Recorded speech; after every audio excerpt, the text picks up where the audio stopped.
एक गांव में एक आदमी रहता था जो बहुत बूढ़ा हो चुका था, जिस वजह से उसे कम दिखाई देता था और बहुत कमजोर हो गया था। अपनी बची खुची जिंदगी अपने बेटे के साथ बिता सके इसलिए शहर में रह रहे अपने बेटे के घर रहने चला गया। बेटा शहर के छोटे मकान में रहता था।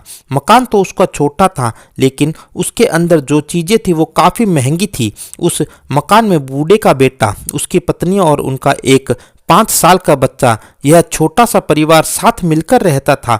बूढ़े पिता के आने से उनके परिवार का एक सदस्य और बढ़ गया। पूरा परिवार रोज सुबह शाम डाइनिंग टेबल पर साथ में खाना खाया करता। बूढ़ा पिता अपनी कमजोरी के चलते हमेशा खाने की चीजें नीचे गिराता रहता और कई बार कांच के बर्तन भी टूट जाया करते थे।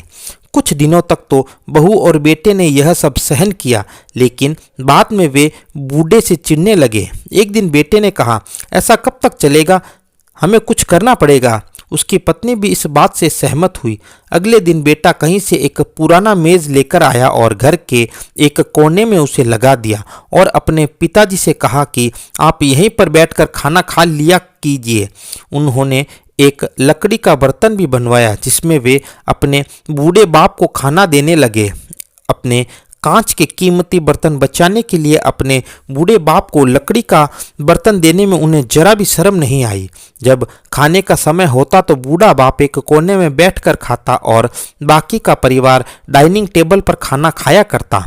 डाइनिंग टेबल पर बैठे बैठे दोनों पति पत्नी कभी कभी अपने बूढ़े बाप की तरफ देख लिया करते। बूढ़े बाप की आंखों में उन्हें आंसू भी नजर आते, मगर उन पर जैसे कोई असर ही नहीं होता। बूढ़े का पोता भी यह नज़ारा हमेशा देखता और वह अपने में ही खोया रहता।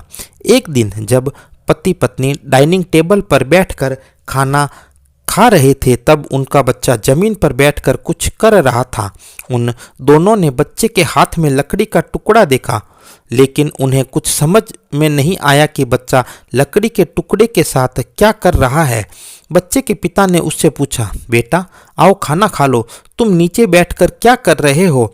तब बच्चे ने भोलेपन से कहा, अरे मम्मी पापा, मैं आप दोनों के लिए लकड़ी का बर्तन बना रहा हूँ ताकि जब आप लोग बूढ़े हो जाओ तो मैं आपको इसमें खाना दे सकूँ। अपने नादान बेटे द्वारा की गई यह बात दोनों के दिल में तीर की तरह उतर गई। दोनों एक दूसरे का चेहरा निहारने लगे। बिना कुछ कहे ही दोनों की आंखों में पानी आ गया और उन्हें अपने भविष्य की किताब अपनी आंखों के सामने खुलती हुई नजर आई।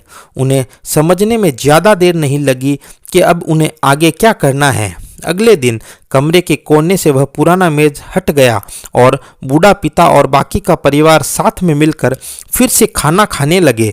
बूढ़े की कमजोरी की वजह से हो रही गलतियां भी अब किसी को नहीं अकरती थी।